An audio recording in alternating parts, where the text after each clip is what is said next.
Hi అండి. 'Tourist family' అని ఒక సినిమా జూసాను నేను. యాక్చువల్‌గా ఇది ఎందుకు ఇప్పుడు మాట్లాడుతున్నా అంటే, రాజమౌళి గారు ఏదో మహేష్ బాబుని ఉద్దేశించి 'టూరిస్ట్ ఫ్యామిలీ' అదేదో ఫోటో పెట్టి ఇది ఇలా 'టూరిస్ట్ ఫ్యామిలీ' అనేది పెట్టారంట.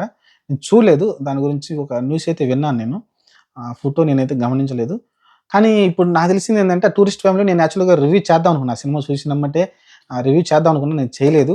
కానీ ఆ 'టూరిస్ట్ ఫ్యామిలీ' వచ్చేసి ఖచ్చితంగా అది మన దేశానికి చాలా ప్రమాదకరమండి. ఆ సినిమా చూస్తే మీకు మీకు అర్థమవుతుంది.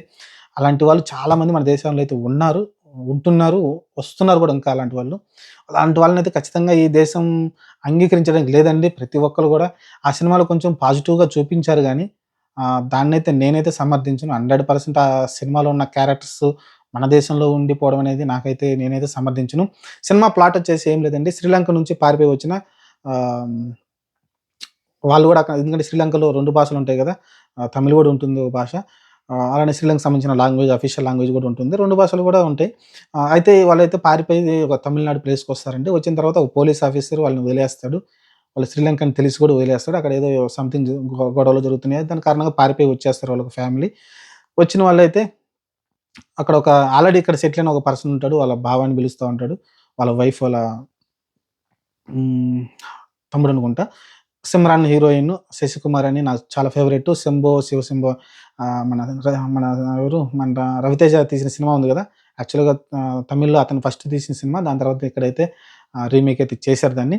చాలా మంచి సినిమాలు చేస్తుంటాడు ఆయనైతే. ఈ సినిమా గూడా చూడటానికి చాలా బావుంటుంది. మామూలుగా పర్సనల్‌గా ఒక సినిమా లవర్‌గా చూస్తే సినిమా చాలా బాగా తీశారు.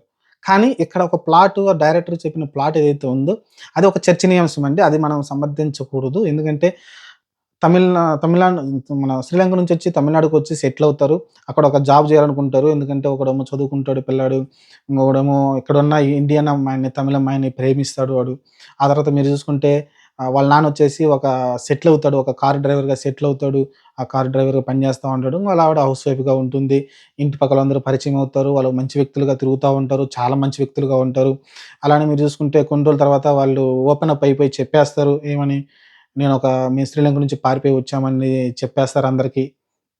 ఆ తర్వాత పోలీసులు ఒక బాంబ్ బ్లాస్ట్ జరిగిద్ది. ఆ బాంబ్ బ్లాస్ట్‌లో ఈడే చేశాడని అనుకోని ఎవరైతే ఆ కానిస్టేబుల్ వదిలేసాడు గదా! వాడిని నువ్వే పట్టుకో వాడు ఎక్కడెక్కడ తిరుగుతున్నాడో పట్టుకో వాడే చేసుంటాడు ఈ బాంబ్ బ్లాస్ట్ అని వాడిని పట్టుకుంటారు ఫైనల్‌గా.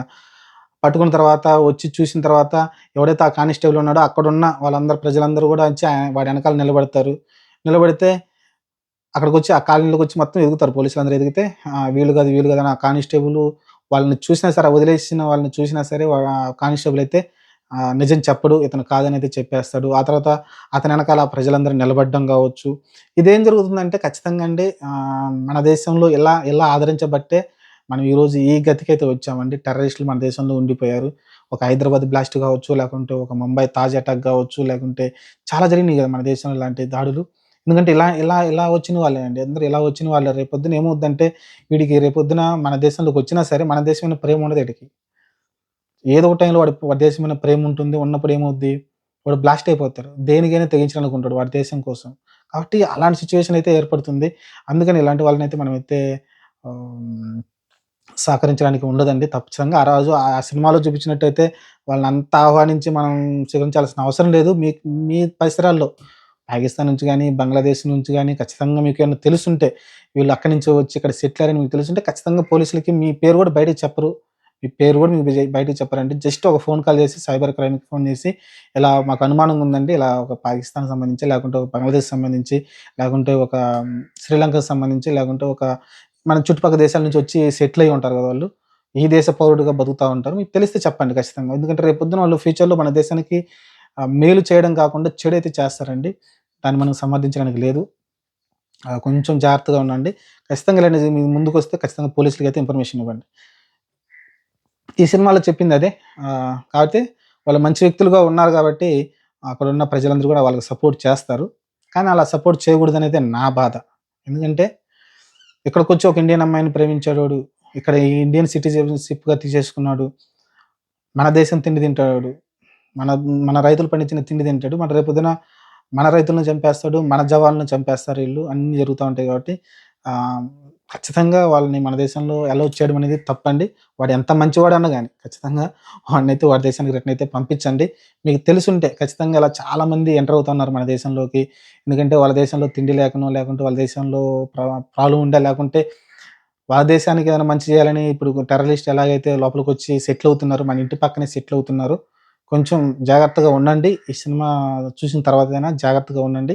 చూసి ఖచ్చితంగా మీకు కొంచెం మీకు తేడాగా ఉంది. ఈళ్ళు ఖచ్చితంగా మన దేశం వాళ్ళు కాదని మీకనిపిస్తే జస్ట్ ఏం లేదు. ఒక ఫోన్ కాల్ చేస్తే వాళ్ళొచ్చి ఎంక్వైరీ చేసి ఎళ్ళిపోతారంతే.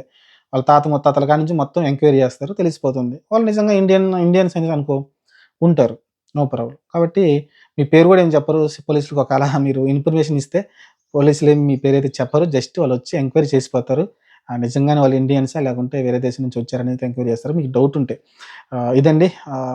ఖచ్చితంగా ఈ సినిమా చూసిన తర్వాత నాకైతే అనిపిచ్చింది. అమ్మ! మన దేశంలో ఇలా అంతే గదా! ఇప్పుడు నేనే అనుకుందాం. నేను ఒక పాకిస్తానీ అనుకుందాం. లేకుంటే ఒక బంగ్లాదేశీని అనుకుందాం. వచ్చాను. మీ ఇంటి పక్కన కూర్చున్నాను. అమ్మ నాకు కొంచెం అన్నం పెట్టమ్మా ఏదైనా పని చేస్తాను అంటాను. మీరేమంటారు? దయచేసి నాకు ఒక పని ఇస్తారు. నేను మంచిగా పని చేసి పెడుతున్నా. మీరనుకుంటారు భలే పని చేస్తున్నారు వీడు అని రోజు పని ఇస్తా ఉంటారు. అలా ఇస్తున్నప్పుడు ఒక చిన్న ఇల్లు చేసుకుంటాను. ఒక చిన్న స్థలం తీసుకుంటాను. ఇల్లేసుకుంటాను. సెటిల్ అయిపోతాను. పిల్లలు పుడతారు. అక్కడున్న ఒక అమ్మాయిని పెళ్లి చేసేసుకుంటాను. హ్మ్. ఇక్కడ అయిపోయింది గదా! రేపొద్దున నా దేశాన్ని ఇప్పుడు పాకిస్తాన్‌తోటి యుద్ధం జరుగుతుంది. లేకుంటే రేపొద్దున ఇండియా, బంగ్లాదేశ్‌తో యుద్ధం జరుగుతుంది. అప్పుడేం చేస్తుంది నాకు కోపమొస్తుంది. ఇలాంటి వాళ్ళందరిని ఫైండ్ ఔట్ జేస్తారు. ఆ దేశంలో ఉన్న సైబర్ గాళ్ళు. ఫైండ్ ఔట్ జేసేసి మీరు ఈ పని జేస్తే మీకు ఆహ్, మీకిది చేస్తాము. మన దేశం కోసం ఈ పని జేయమని జెప్తారు. ఇప్పుడెందుకు 'జ్యోతి మల్హోత్రా' అదేగా జేసింది. మన దేశ సమాచారం ఇచ్చిందని చెబుతుంది. ఆ అమ్మాయి దర్జాగా ఎళ్ళింది. పాకిస్తాన్‌కి తిరిగింది. అది చేసింది, ఇది చేసింది. రకరకాలు జరిగింది. అక్కడేదో పిల్లాడిని కనిందంట వాడితోటి. వీళ్ళ అమ్మ నాన్నకి తెలీదంట. కాబట్టి ఇలాంటివి జరుగుతా ఉంటాయండి. ఈ సినిమా చూసిన తర్వాత ఇదేదో చెప్పాలనిపించింది నాకు. అది కూడా రాజమౌళి గారు అదేదో పెట్టారు కాబట్టి ఆ పోస్ట్ దాని గురించి మళ్ళీ గుర్తొచ్చి ఈ సినిమా గురించయితే చెప్పాలనుకున్నా. ఆ రోజే చెప్పాలనుకున్నా. తర్వాత వేరే పనిలో పడి మర్చిపోయా. దాని గురించి రివ్యూ అయితే చేయలేదు నేను. ఇది మీకు చెప్పాలనుకుంటుంది ఆ సినిమా చూసిన తర్వాత. మీరు కూడా ఒకసారి వాచ్ చేయండి ఆ సినిమా. చూడటానికి బాగుంటుంది. కానీ అలా అయితే చేయొద్దు మీరు. ఖచ్చితంగా సమాచారం పోలీసులకివ్వండి.